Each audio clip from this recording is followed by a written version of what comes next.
Right, hi everyone. My name is Alistair Lawrence. I'm the Special Projects Editor at Times Higher Education.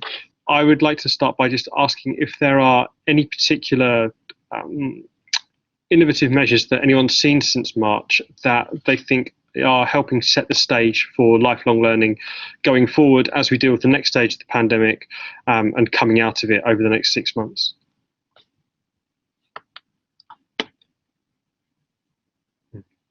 Well, Louise, perhaps you could get us started, just because I'm interested from Blackboard's view as an industry supplier, how lifelong learning is changing with the digital platforms and digital tools that are now being made available and that have been scaled over the past few months. I was wondering if you could tell us a little bit about what the changes that you've seen regarding programs for lifelong learning have been during that time. Of course, Alistair, happy to take that. So yeah, I mean, obviously we live in some very strange times at the moment, and we have seen a lot of uptake in using the technologies. Certainly, I think also reflected in an event like today, use of technology for synchronous activities, for real-time activity has grown significantly. I think the main themes that we take away from this are the themes that I think will be well known to the attendees here, and that is it's about ensuring that the academic staff have the appropriate skills and confidence to be able to use the technologies well and to reflect their own personality in their teaching and learning. The quality of content has become much more important. We know that students are less forgiving of content which is delivered digitally than they are content which is delivered face-to-face, and so that's been a key criteria. And then student engagement, and particularly understanding how students engage and how they learn in this changed environment, and how they collaborate in this changed environment. How do they work together effectively across those technologies without an academic guiding that? So I think we've seen some very interesting developments. I think we've seen the institutions that have been doing this well excel in this area, and I think we've seen some institutions move very quickly from limited adoption to quite extensive adoption. I think what is interesting to me is what will sustain after this part of the process. So as we move not back to where we were, but as we move into a more traditional teaching and learning methodology, hopefully in 2021, which aspects of the blend that the team really want to maintain within the institution. So that's a key theme of what we're seeing. And I think I'm just seeing Kay's comment in the chat, things around short courses, around micro-credentialing, around rapid learning, again, is a key theme that we see across the globe. Hopefully that's a starting point. Yeah, no, there's plenty to get into, isn't there? So, David, perhaps we could come to you. If you could just tell us a little bit more about how you are, it seems like you're widening the availability for various materials that you've been developing during this period. Yeah, sure, because I think what's happened is that people have been, the first stage was that people were converting their material from their on-campus lectures into the an online format, and then they found that actually it doesn't work like that very well, and they worked a little bit more with colleagues who've been delivering entirely in a blended way or an online way for years, and started to learn from them, because they sort of treated the distance learning colleagues as sort of second-class citizens who weren't really proper lecturers, and so they've learned now that actually they are pretty good at what they do, and there's a lot of transfer of knowledge across. So what it's done is created a lot of material that kind of gets used for a while, and then it's kind of hanging around, and you think, well, actually some of that's really useful for either promoting what we do or making it available to partner colleges or for sixth forms or for other people, and saying, well, here's some stuff that we can show you what this is all about, and you can see a sample session, or you can get involved in it a little bit more. We're also trying to do that with the on-campus facilities as well. So what's happened is that people have valued what happens online. It's made, introvert students love chatting in the sidebar. Extra, people that never would have got involved in asking a question in a session now do it. They get access to material to read whenever they want. We've got a lot of commuter students. 60% of our students are commuter students. So there are an awful lot of students that are from difficult backgrounds, and they don't always find it very easy to look at stuff online at home, so they want to maybe go down to the local library and do it, or come into campus or whatever. And so effectively you've got online students working on campus and campus students working online, and the whole mixture of things that didn't exist before. And so we're learning what works well, and we're trying to share that material out and trying to make facilities available to people in the outside world as well. So a big mixture of things. Sorry, I could wish on for ages, but no, it's great. No, this is at Staffordshire, by the way. That's yes, no, thank you very much. Andy, if I can come to you next, just you kind of made a point about the increased confidence during that period. I mean, how much is critical in order to really have people feel comfortable with these new platforms? It's all very well providing new tools and new ideas, but you also have to manage very carefully the sort of the bedding in period and the feedback loop that you develop with staff in order for these tools to be of maximum efficacy.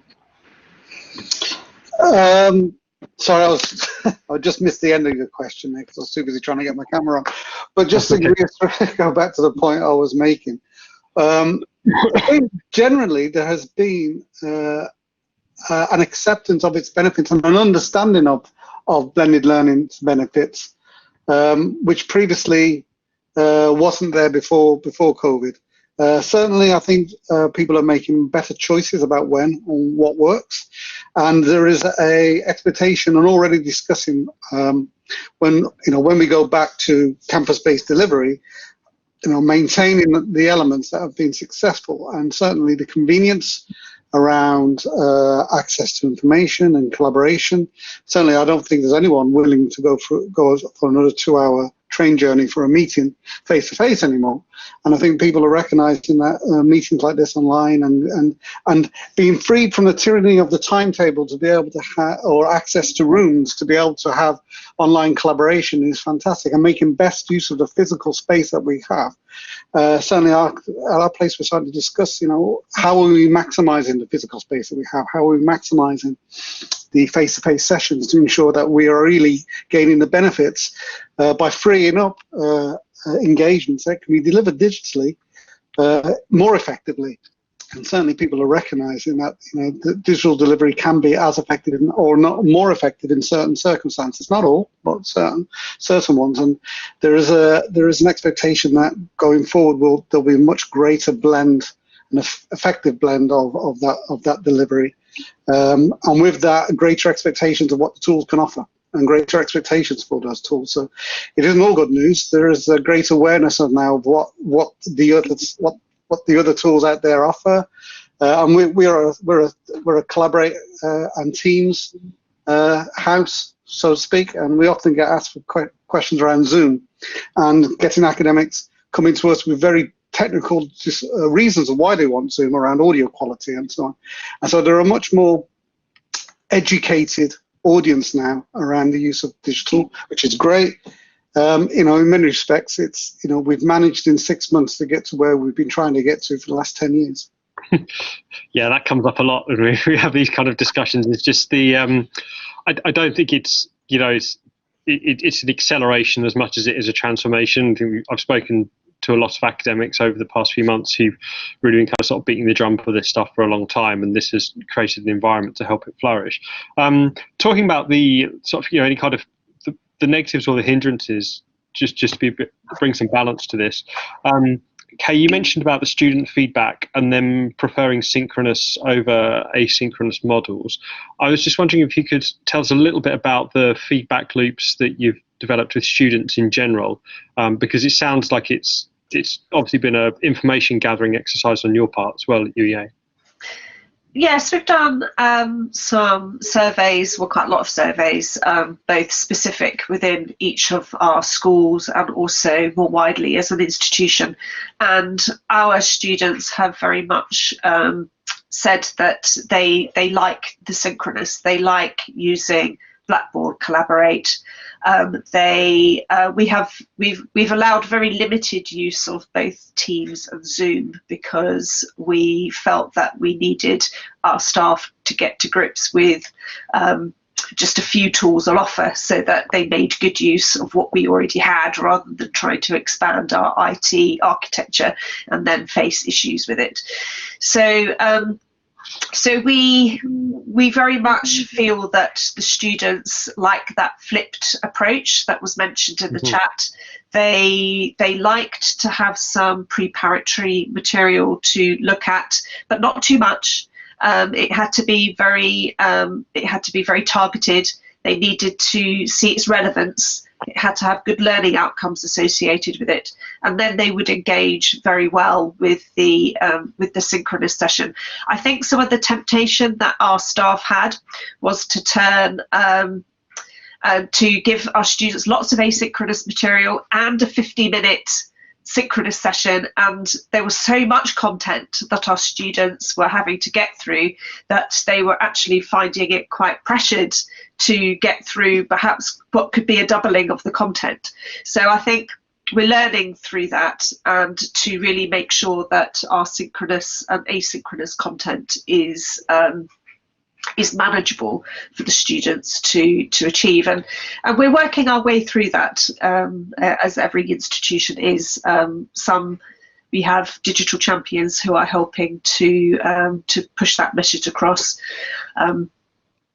Yes, I think that's all I have to say. You said about closing the feedback loop. We are communicating with our students all the time on how we're approaching the learning, and of course, government guidelines changes quite considerably. We are still operating at a 2 meters distance, which means that our physical capacity is quite reduced. We're hoping to revisit that in the new year. Okay. I mean, and how has the actual feedback loop been developed since March? I mean, was that a totally new system that you had to put in place, or is this a case of using existing digital tools for data gathering, or how do you engage with students in order to get a measure of when you're giving them too much and when you're perhaps not? I think there's a whole layer of analytics that sits in any institution. So we're measuring attendance through QR codes. We have analytics that we use on Blackboard to look at how students are engaging. We have surveys and other types of data gathering that we can use. We have module feedback, mid-module feedback, which allows us to gather how students are feeling about the content and how it's being delivered. And we've had overwhelmingly positive feedback about how it has been approached. I think it's just that over content is overwhelmingly the thing that is coming back at us, and so we are trying to do our best to try and ensure that our spring semester, when that starts in the start of February, because we've got an autumn assessment period, that staff kind of are more, think a little bit more about what they are asking the students to do. We don't use any specific tools to gather feedback, and we haven't really invested in any new tools. We have Blackboard. We have upgraded to software as service with Blackboard. We are planning to have Ultra enabled for September, so there'll be big changes there, perhaps in terms of how we open up our content. But we've not brought in any other new tools to teach. We are relying on what we already had existing. We had only just brought in lecture capture with Echo 360, for example. So there were already quite a lot of new tools that staff were having to get used to, and we didn't want to put in any more. Fair enough, thank you. Sally, can I come to you next? You made a comment in the chat about the flipped classroom approach has helped to focus the synchronous and asynchronous activity. I was just wondering if you could give us a bit more detail about that, because flipped learning was one of these things that was perhaps a little bit divisive pre-lockdown, in terms of you had some people who really championed it and other people who weren't as convinced by it. I'm just wondering how it's embedded over the course of lockdown for you, or what you think the future holds for it as well. So one of the things that we got feedback from students around was whether they were feeling part of a community or not, and I think connecting them in a community has been a really important aspect of the synchronous learning side of things. So in terms of developing materials for them to go through prior to a session on synchronous Blackboard, that's obviously been important for them to go through that. And we've used the time in the synchronous space not as an additional lecturing tool, but as a vehicle for discussion and group activity. Mm-hmm. So we've used the breakout rooms a lot, and we have viewed ourselves as facilitators in those spaces rather than lecturers. So it's been really important, I think, for the group to have their voice within those spaces. That's really helped, and it's really bonded them. And when you are ending up in a situation where you're inviting the whole cohort into your own space, that can be both threatening but also really quite intimate in a sense, and it can support resilience and that sense of community building. So that we have seen that be hugely important over the summer. I was involved in running some courses that were short courses that ran actually commenced the week that lockdown started in back in March. And they were supposed to be live courses and live in-person in-studio courses, and we moved them online with a week's delay and carried on. And we were able to sort of support the community through the use that way. And I think we learned a lot back in March, and we were able to take that through to a second cohort delivery of that course that ran in June. And we've had really good responses from those communities. So has it been heartening to be able to actually make those improvements and take on that feedback in a lot? It sounds like you're doing it at a lot faster pace than you maybe would have done if you'd had to use traditional means to kind of gather that feedback from people. I don't know. I think we're quite responsive. We do a lot of feedback. We do incorporate. So one of the things that we're teaching is entrepreneurship and design thinking, and I don't think we'd be good at doing that if we weren't looking at what the customer wants. So we use those tools ourselves. Okay, great. Thanks very much. Mark, if I could come to you next, just because I know that Teesside has done a lot to help boost access and inclusivity, and also be very sort of mindful of its having its cohort and the challenges that certain students face at Teesside. You've obviously had the iPads initiative that you've run for a number of years now that has helped create a kind of floor standard for hardware and things like that. Have things like that helped you lay what feels like a strong foundation for accelerating your digital transformation over the past few months? Yeah, absolutely. I think we, as you say, we entered the pandemic in a reasonably good place, because we, as I say, we distribute iPads to all of our students. We'd taken all of our staff through a mandatory digital development program a few years ago, so we were using quite a lot of these tools quite extensively anyway. So to flip then to a hybrid model was relatively easy. But we talk about digital inclusion, and we tend to then start to navigate that conversation about students, but actually it affects staff as well. Not all of our staff have great broadband at home or access to hardware or software. So that's been an issue really. And one of the unexpected things was, again, we tend to think about digital inclusion in terms of the technology, but actually some of that is about traditional spaces.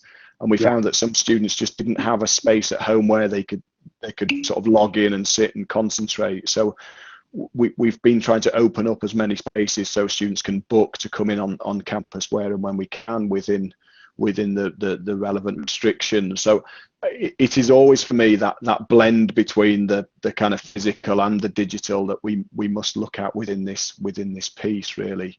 But like others, we've opened up abilities to students to buy data, to tether their iPads, which was not something that we'd done before.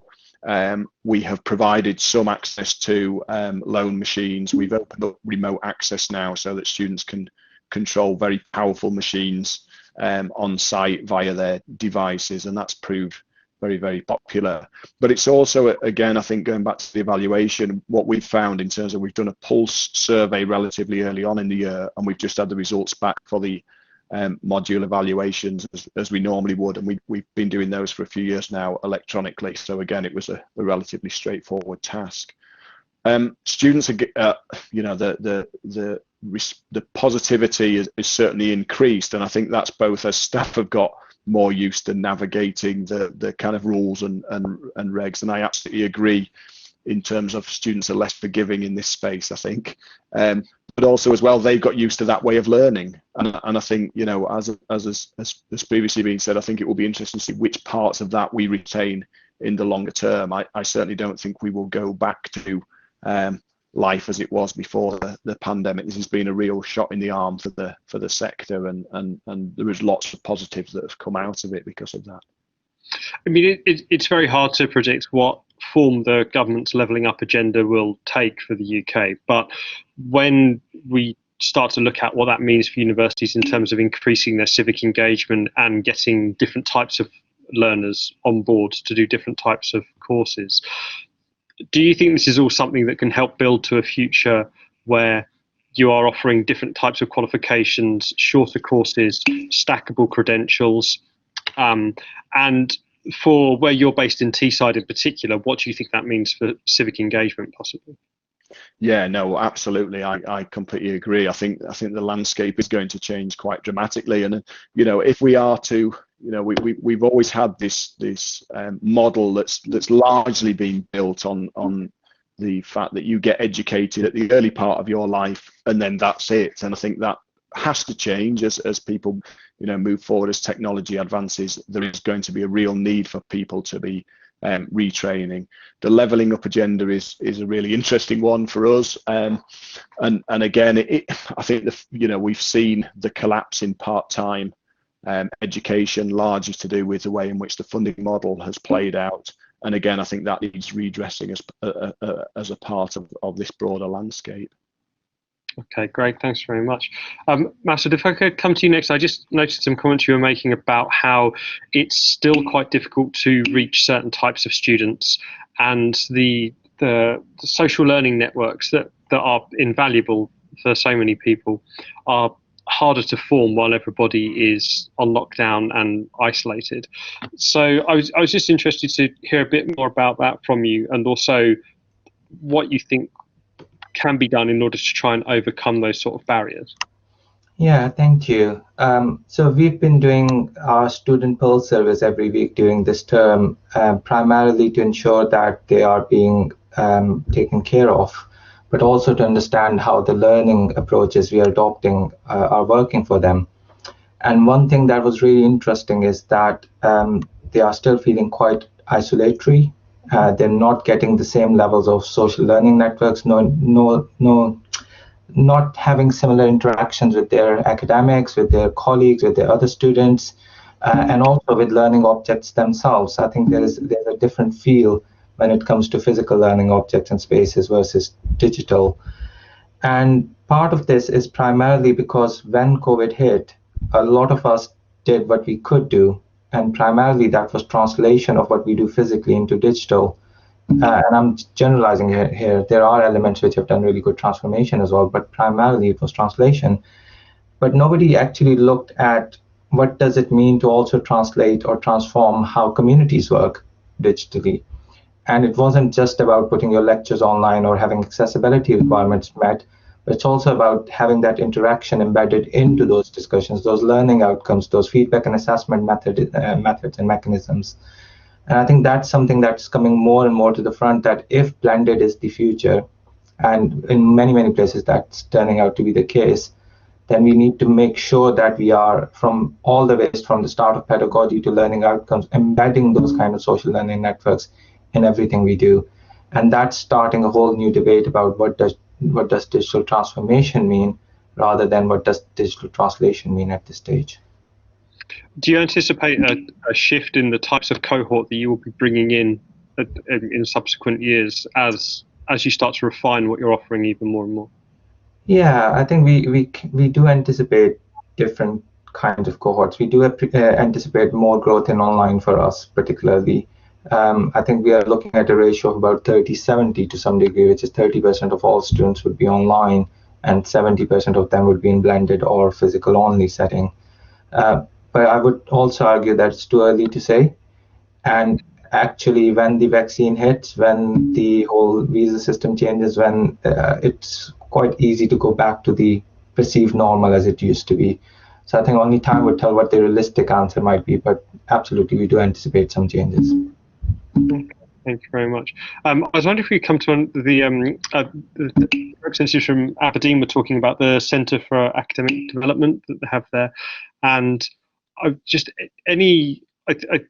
one thing that gets brought up time and time again when we talk about digital transformation is that there is quite rightly a heavy focus on the students, but also the need to sort of form the same kind of feedback loops with staff, and really to hopefully provide digital tools that that enable sort of a lot of the administrative workload burden to be reduced and more time to be spent on really innovating for digital, the way that we're teaching now and the way to sort of expand pedagogical approaches.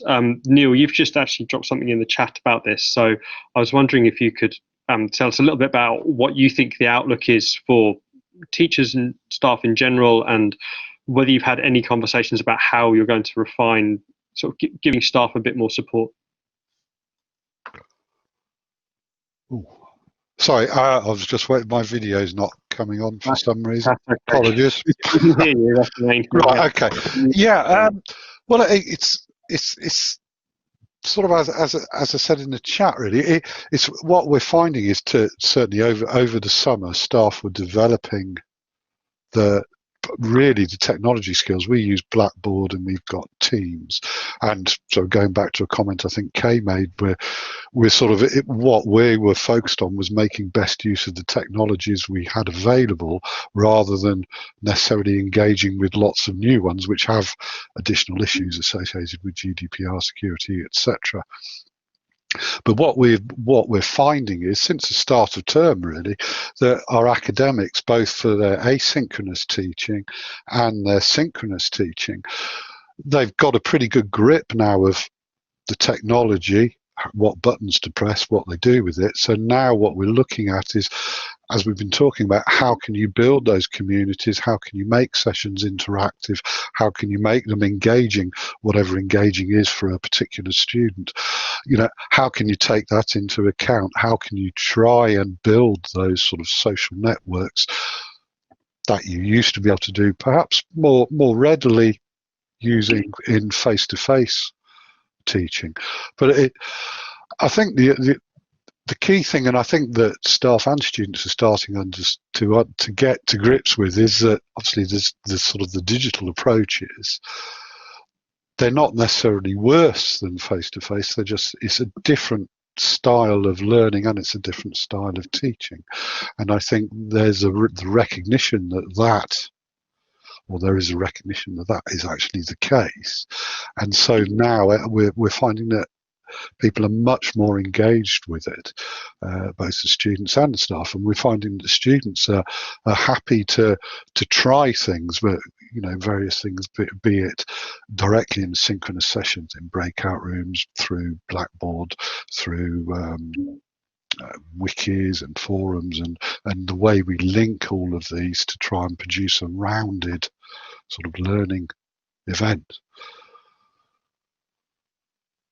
So I mean, just to go back to David's comment right at the top, in that you have a lot of material that's being produced as a result of this shift to online, and a lot of it's being archived and being saved.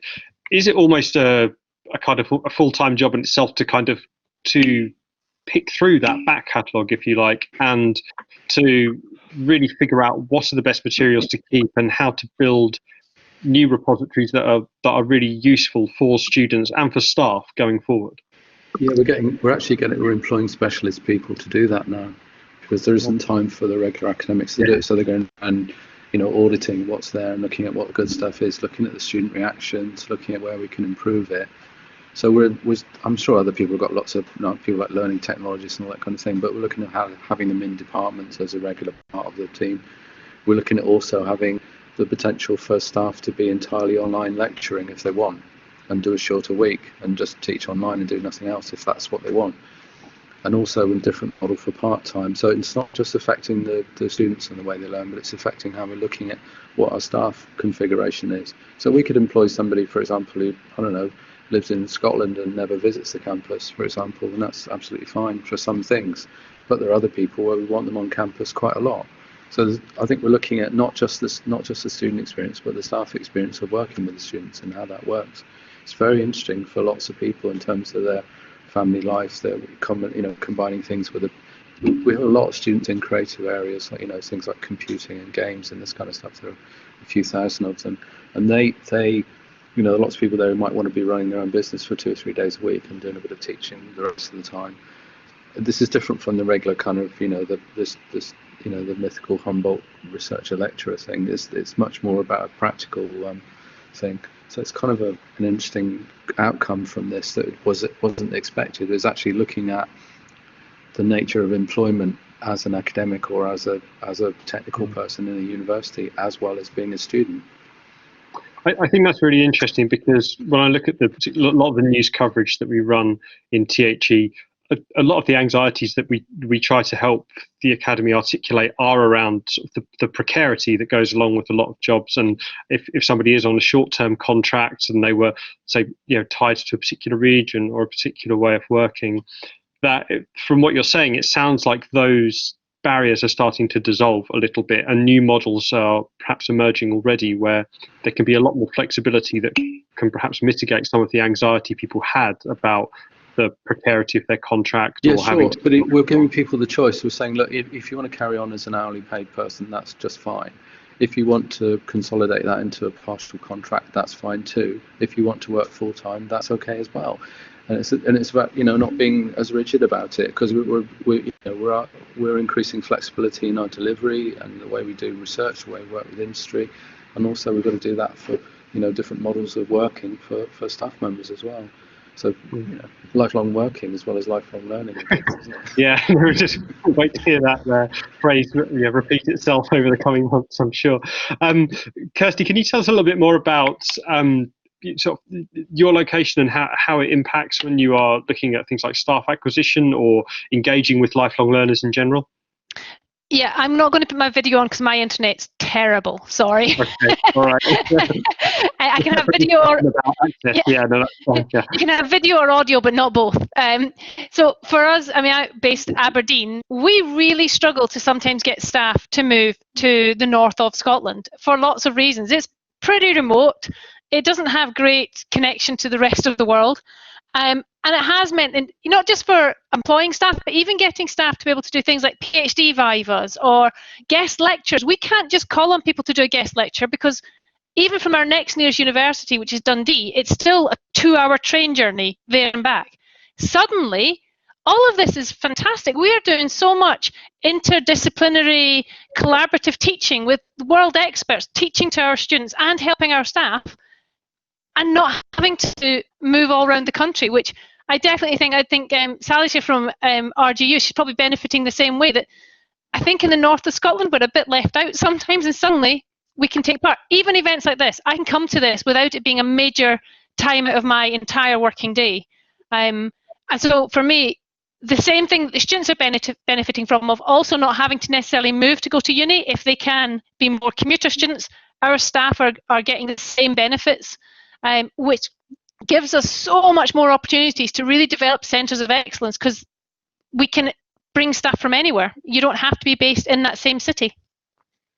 Okay, great, thanks. One other thing I wanted to ask about was the models of assessment that appear to be emerging, because I've had a number of these type of discussions over the summer and into the autumn, and it seems that with the shift to online, there is now greater freedom for universities, or greater insights that universities can track the courses their students are most interested in studying, and also related to that, track the skills that they want to learn as well. And when you continue that on to talk about assessment, a lot of the what should we say, maybe call them inequalities in terms of access and the kind of digital poverty that Mark was talking about earlier, where it's not just about maybe not having access to the internet, it's about not having the physical space to learn.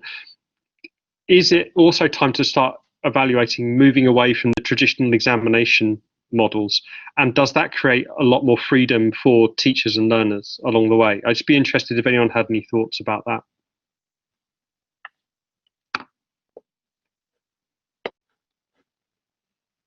Alistair, I'm happy to comment again. Mark's yeah, on the side. Yeah, we've just become an Adobe Creative Campus, and part of that drive is to try to look at bringing creativity into spaces that perhaps you wouldn't normally associate creativity being in.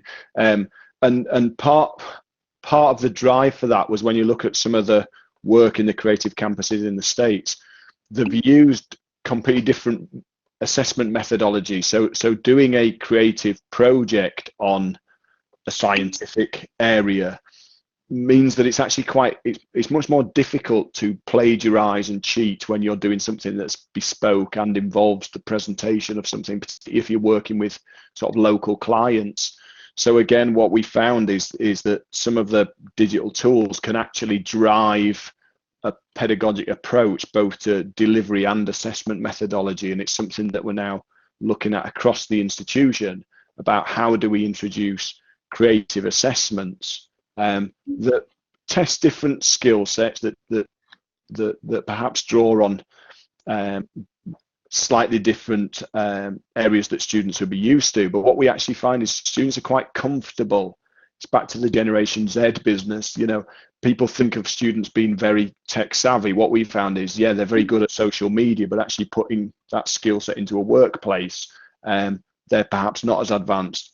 The thing about using creative tools is they're often the tools that students are quite familiar with. So because they're comfortable with that, they're actually very happy to work in that medium. So it's going to be quite interesting to see how that plays out. I'd say, does it have an additional benefit? As like you say, it's if these are skills that are more aligned to ones that they would use in the workplace, you are essentially by proxy creating a raft of students that have more job-ready skills than they would do otherwise. Exactly, and the other part of that, the other thing that I'm keen to do with that project is get students from different disciplinary backgrounds to work on projects, because again, if we're to give students work-ready skills, they're not going to just work with other people that think exactly the same as them. So the more that we can get students to collaborate across the institution on such projects, the better. And obviously, with the advent of cloud technology, that allows students to collaborate in real time online, which again is really exciting and clearly is going to be part of the future. You know, it will be interesting to see how many corporations give up office space now as more people begin to work at home. So that ability to collaborate on an online space, I think, will become an interesting skill set that, again, we need to develop in our students. We've talked about the way in which staff have developed during this pandemic. It is likely that aspects of that are going to stay. We're all beginning to learn to raise and put our hand down and those types of things, and etiquette in online forums. And again, these are skills that we will need to develop with our students as well. Great, thanks. Yeah, I can confirm I'm currently sitting alone in an office designed for about 150 people in central London, so it's definitely happening already.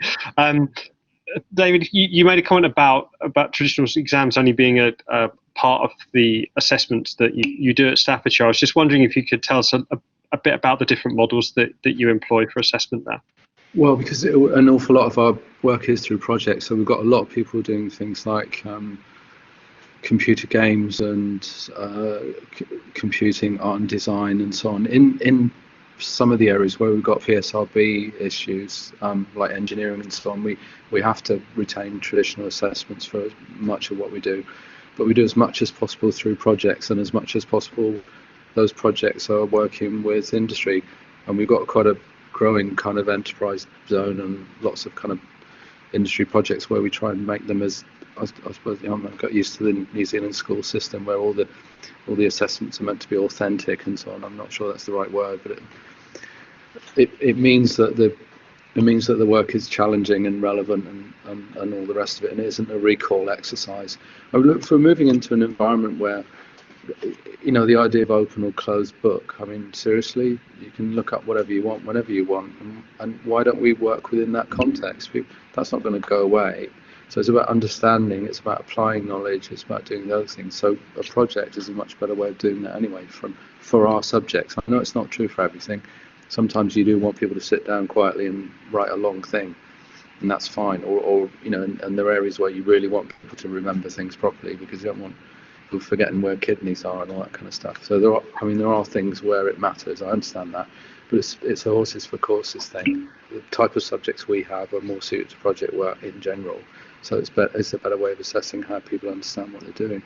I don't have any rigid views on it, for sure. I think another thing is perhaps the question of, as universities start to build out short courses and stackable courses and things that are designed to help with upskilling and reskilling, part of that cohort will be people who perhaps have unfortunately lost their jobs in the past few months and who are now looking to re-enter the workforce. So there will hopefully be a requirement that is perhaps better suited to project work, where you can assume a certain level of knowledge if you are educating people to that end when you're trying to teach skills.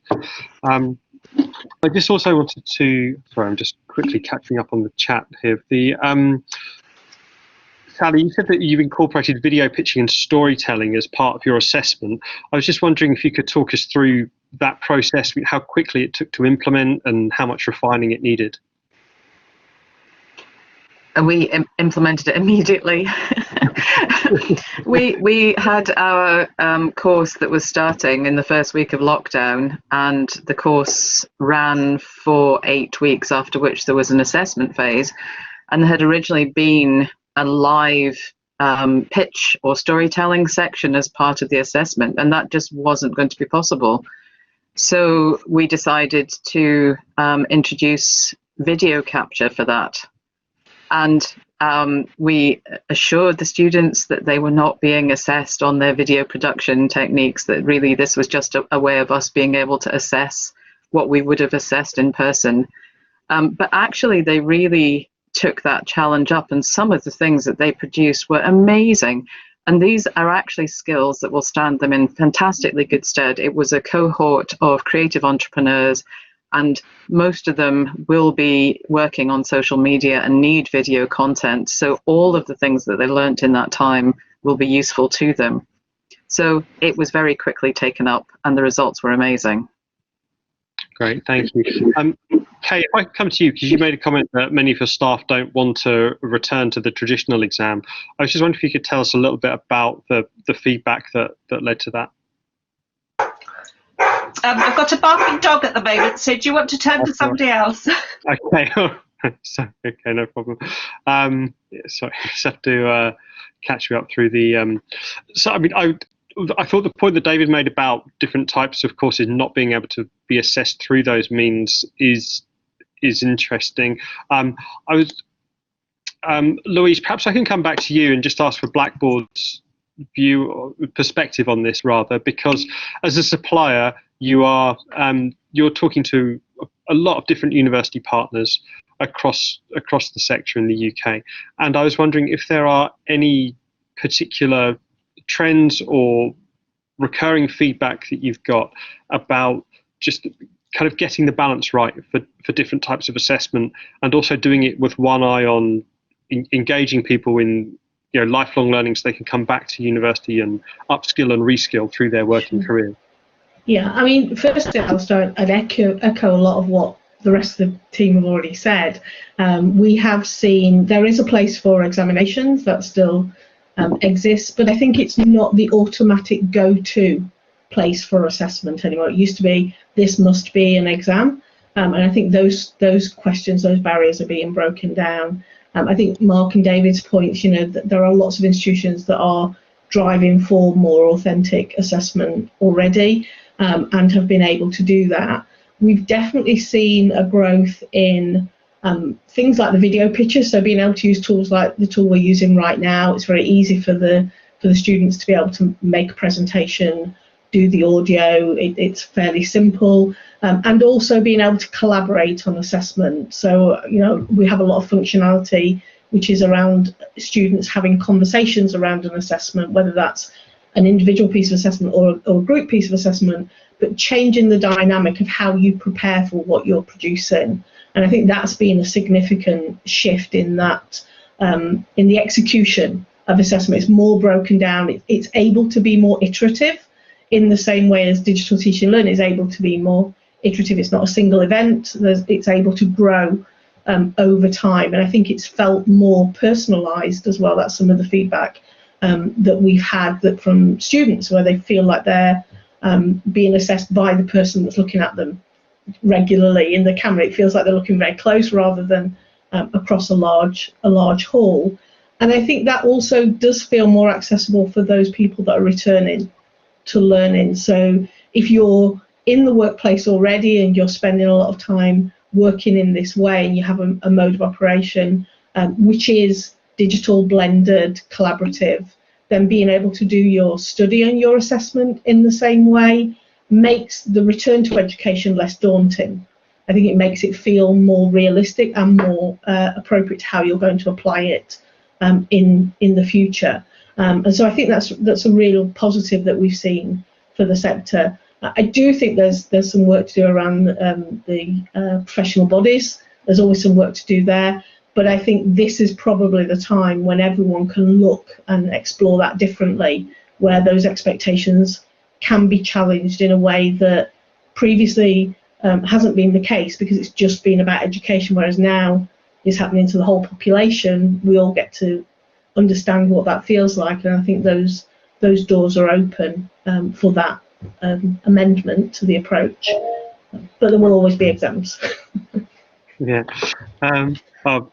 Kay, I think you've solved your barking dog issues by the looks of things. We can come back to you now, if that's all right. Yeah, so it was an interesting experience, because our staff, many of whom were very ready towards their traditional exam, suddenly realised that, in fact, that their students were achieving really fantastic learning outcomes from alternative assessments, and also the kind of open 24-hour exam type scenario. I think we do have one discipline, not just the PSRB issues, which I do agree we need to lobby them, but maths. They reported that a large number of their students were striving to get the right answer, and were actually spending the entire 24-hour period because they knew that they would be a correct proof. So so that didn't work for them. So I'd be interested to know whether that was a phenomenon which other people found with maths and perhaps chemistry as well in the sciences. I mean, in terms of the reporting that we've done at CHE, I know that organic chemistry is the one that always gets mentioned time and time again as being very, very difficult to assess or even teach outside of the physical space. Platforms that are emerging, like Lab Exchange, are cited as something that can help with innovation in this field. But as I understand it, it's very much still an ongoing challenge that people are dealing with. It's a lot of people have made comments about sort of the flexible approaches to learning and how this perhaps needs to start earlier in the school system and create a kind of trickle down approach, or trickle up perhaps into higher education. I think also people are talking about how it resolves practical problems like poor handwriting and things like that. I think it perhaps. One other thing that I would like to perhaps ask, again, perhaps if I can come to you, Louise, just to talk a little bit about, from Blackboard's point of view on a supplier side, what is the requirement now in terms of giving universities the right data so that they can refine their teaching and learning, and what more, how is that being refined, and what kind of data analytics are there to help universities build for the future now? Yeah, thanks, Alistair. So I think we are seeing a huge interest in data. Every institution knows that they're sat on a mountain of data. I think the transition that we've seen recently is the focus on the teaching and learning data. So not necessarily pure attendance, although obviously that has its place, and even engagement in terms of amount of time on task and the level of interaction that's happening. But also, I think the data that we're typically being asked for is about things that have a positive impact. So how to orient people into this new teaching and learning approach. So to Vicky's point from earlier in the chat, the students don't necessarily know how to do this well. They don't know how to perform well in it, and they're looking for those indicators. And so what is the data that we can provide early in the semester that gives them some indication of how much control they're taking of their learning, how proactive they're being in what they're trying to do, which elements of curriculum design come into play and work particularly well. So the group have already mentioned, things like pre-reading, pre-engagement, being able to start a discussion in a synchronous session with a question that relates to something that's previously been studied by the student, rather than having to do the instruction from the start. So understanding that level of engagement and adoption ahead of time to make effective use of the time that the students are together is really key. And I think the other thing that we see is, I think maybe historically maybe 5-10 years ago, a lot of that data was at endpoint data reporting. How did that module go? But all this comments around pulse taking, being able to understand the data in the middle of the module, and so therefore getting that into the hands of the academics as quickly as possible, so they're able to access that data directly rather than having to go to a system administrator or a data scientist to be able to provide that reporting, to be able to see those indications, I think is really a trend. We also see putting it in the hands of the students as a significant trend. That has its challenges, because you want to understand what the impact of delivering bad news or good news in the form of data will have on a student when they're on their own to some extent, and to isolators. So it's understanding how that works and what is useful data to receive, and then what is data which is easy for us to generate but not necessarily meaningful for the end user. So I think the whole sector, and certainly the suppliers, have been on a journey in the last 3 to 4 years to understand, of the data that we have, which is the actual predictive data, which is the data that provides us with some indication of where we want to go, and then what can people do with that data. So again, we're starting to see now a focus on, for the academic staff, being confident in using the technologies, also for academic staff being confident in using the data that they see, and the metrics and the indicators, and what they're going to do with their curriculum as a basis of that. And are there some key things that, if everyone did them, it's good practice, and sharing best practice from a data evidence perspective rather than a retrospective experience satisfaction point of view. So that's one of the things we see. Okay, great. Thanks very much. We've only got about 5 minutes left. I think Kirsty made a couple of interesting points both before and just now about what all of this means for being able to transform pedagogical research because of the amount of data that's now available, and also presenting it in an ethical, transparent way, which is part of what you touched on as well in your answer, Louise. Vicky, you mentioned a case study or perhaps an example of good practice where you were talking about identifying at-risk students, and that was something that came up in the chat as we've been going along, is the difficulty of reaching students who do struggle to engage online for whatever reason. I was wondering if you could tell us just a little bit more about how that need was identified and how it was implemented.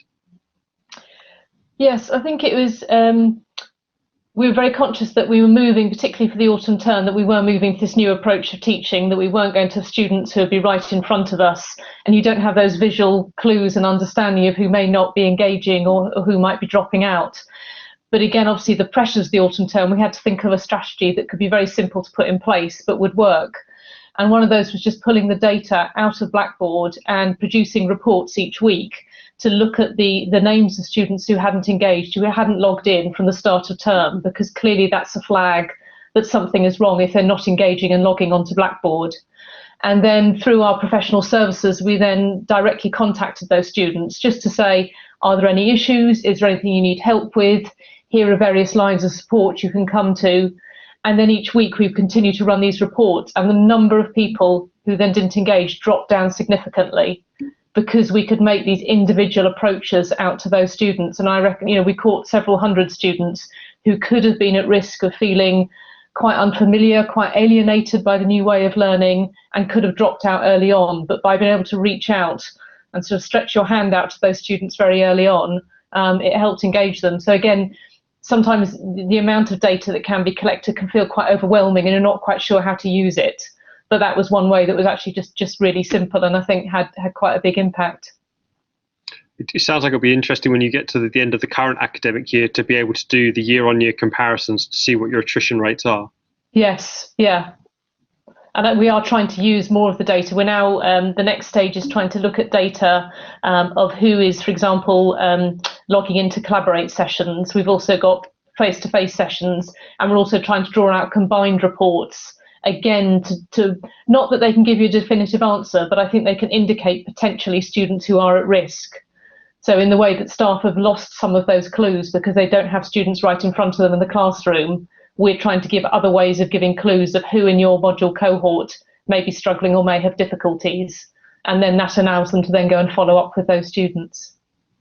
Do you think there'll be any extra information that you can draw down out of when you look at the profiles for students as to whether they fitted a certain type? So if they perhaps suffered from digital poverty, or if they were mature learners, or there were some other trends, do you think you'll be able to, will you try and track that within the data?